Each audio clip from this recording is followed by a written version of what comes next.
Welcome back, guys. Let's begin with a new chapter. Super energetic, super awesome, super fantabulously fantastic chapter. Company audit, or you call it audit and auditors. Sir, what is this chapter all about, and why are you so energetic about this chapter? I'll tell you. This is my personal favorite chapter. Personal favorite chapter. Why I will tell you? Because this chapter is what defines a chartered accountant. This chapter is what defines a company secretary's role in a company. This chapter is a chapter which tells you the importance of professionals. Understood? Now, what is that? First of all, before I start with the chapter and I go in depth about the chapter, let's talk about, sir, what is the meaning of the word audit?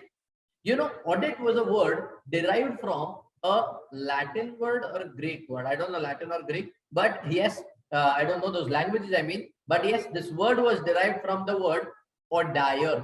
Audit derived from the word audir. Audir means to listen, to understand. That's what an auditor does. You might have studied in your, when you were small, in your BCom exams or graduation exams, or you call it as foundation, anything about audit, if you have heard, they say auditor should be a watchdog and not a bloodhound. What do they say?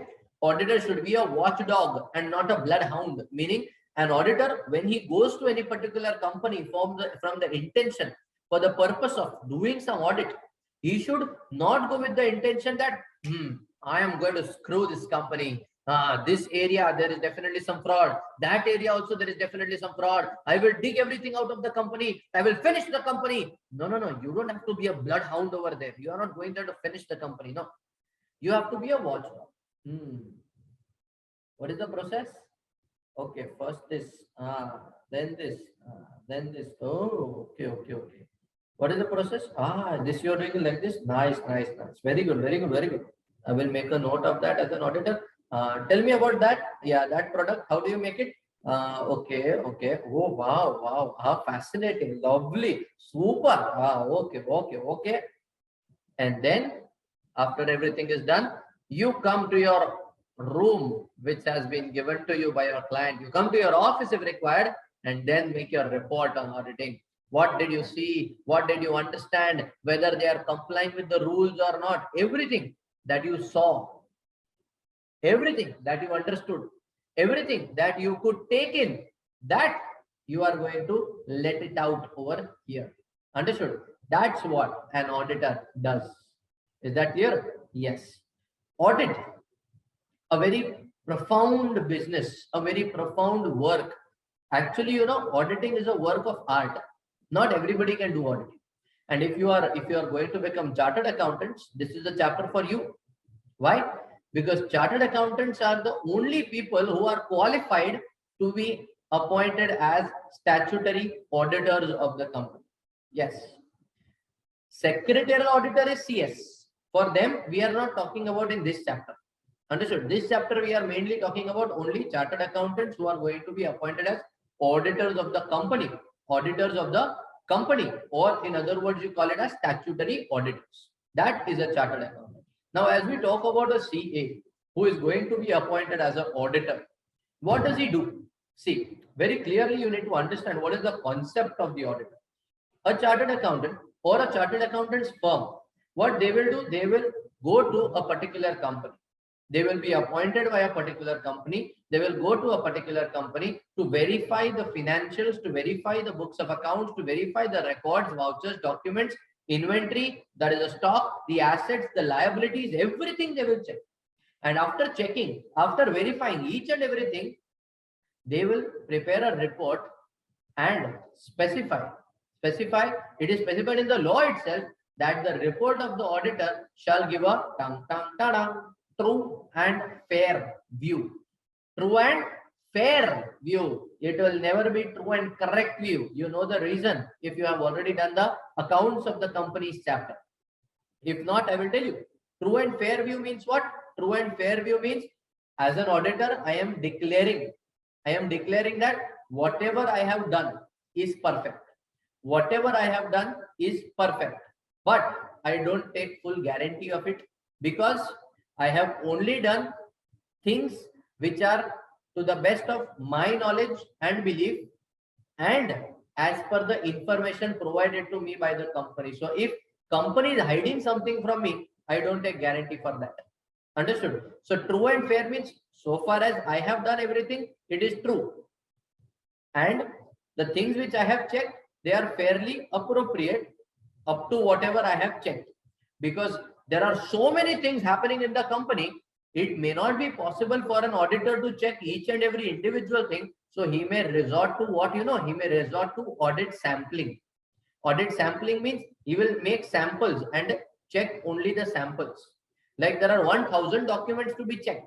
Auditor may not check 1000 documents. He will randomly pick up samples from that and he will only check the samples from there. That is audit sampling. Understood? So here what happens, what we have to understand in this chapter as an auditor, what will you do? First of all, who appoints an auditor? Second of all, who can be appointed as an auditor? Sir, for appointment of auditor, in case I am a government company or I am any other company, is there any separate provision or auditor is appointed by same authority? Sir, if I am the first auditor of the company or if I am any other subsequent auditors of the company, is the process same or is there any difference? Sir, who can remove the auditor? Sir, can the auditor be removed before expiry of the term or he has to be removed only at the expiry of the term? Sir, can the auditor be reappointed? Sir, what will the auditor actually do? Sir, should we pay remuneration to the auditor? Is he eligible for remuneration? Well, so many questions are there. And thereafter, when the auditor will make his report, what type of report an auditor is making? Everybody's eyes are on the auditor. Everybody's waiting. Auditor's report is coming. What does it say? Is it a qualified report or an unqualified report? Unqualified means clean report. Is it a report which gives a disclaimer or is it a report which has kept some reservations? What has the auditor done? Understood? I'll tell you, most of the chartered accountants who go into practice also, they definitely get into this work of auditing. Auditing today, at least today, it's a monopoly that only the chartered accountants do. Nobody else can do. I'm talking about statutory auditor, not internal auditor, secretarial auditor, cost audit. No, only statutory audit. I'm saying it's a monopoly. Only the CAs can do. Yes, sir. If I am doing an audit and I have an entire team with me to do the audit, who will sign the audit report? There are provisions for signing also. Who can do the audit? There are provisions for that also. If you are a partnership firm, can an entire partnership firm be involved in an audit? Or can a partnership firm take an assignment of auditing? Depends on what kind of business the partnership firm is enrolled into or involved into. It cannot be like any partnership firm can do the business of auditing. No. Even LLPs are involved in the process of auditing. Even LLPs have the authority to do the audit. But sir, are all LLPs allowed to do the audit? Just because you are an LLP, you can do the audit? No. Then what? There are conditions, of course. Sir, as per auditor, if I see any fraud happening in the company, what should I do? If you are an auditor and if you see any fraud happening in the company, what you should do? You should report about that fraud. Sir, when to report? Sir, to whom to report? Sir, how to report? Everything we will learn in this chapter. So all in all, if you understand, audit, a very, very powerful chapter. Not only for your syllabus, but immediately after you clear this syllabus, you are going to get into some of the CA firm. If you are doing CA, you are definitely going to get into some of the CA firms for doing your articleship. And during the process of your articleship, you should go to a firm or ask your principal to get some exposure into auditing as well, because it is very interesting. It is very important. It is mind-blowing experience where you can learn about so many multinationals, so many companies, right from the smallest private company to the biggest multinational company, maybe listed on the stock exchange also. You can learn so many things about it. All the things that you learn is going to ultimately help you in your CA finance. And then you will come out as a qualified chartered accountant. Understood? Yes. So lots of things are there in this chapter that we are going to talk about. So many interesting things are there which we are going to talk about. let's not waste any time. Yes, let's go on to the textbook part from the auditing chapter in the next video. Thank you very much.